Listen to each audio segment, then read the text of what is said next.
Hello friends, good morning, welcome back to another mini blog. আজকে হচ্ছে 15 August.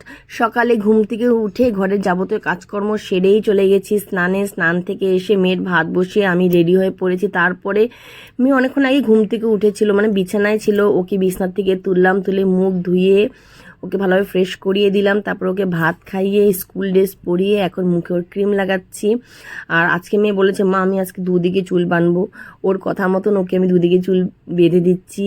এদিকে দিবাকর স্নান সেরে রেডি হয়ে পড়েছে, কারণ কি ও যাবে হচ্ছে শহীদ ফিল্ডে। ওদেরও ওই শহীদ ফিল্ডে আজকে ওদের প্রোগ্রাম আছে, তাই প্রথমে ও আমাদেরকে স্কুলে ড্রপ করে তারপরেই ও যাবে।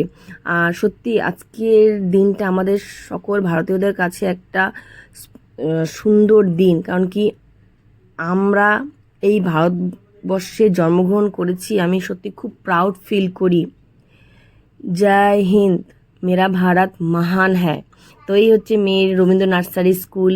দেখো মেয়ের হাতে ঝান্ডা, মেয়ে ঘুম থেকে উঠে মা আমার ঝান্ডাটা কোথায়। আর দেখো সেদিন এত গরম ছিল, সব বেবিরা তার প্যারেন্টসরা সবাই ঘেমে চিপচিপা হয়ে গেছে।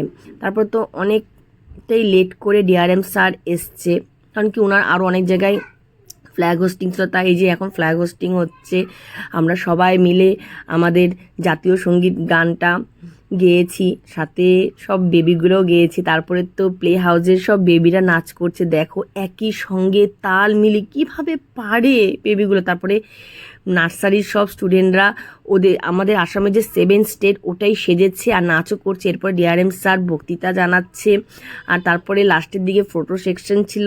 এরপরে ফটো সেকশন কমপ্লিট হওয়ার পর সবাই সবার ক্লাসরুমে চলে গেছে। এই হচ্ছে মেয়েদের নার্সারি ক্লাস সেকশন, সবাইকে গিফট দিচ্ছে। আর মেয়ে তো খুব খুশি হচ্ছে, নার্সারি সি সেকশন মেয়েদের।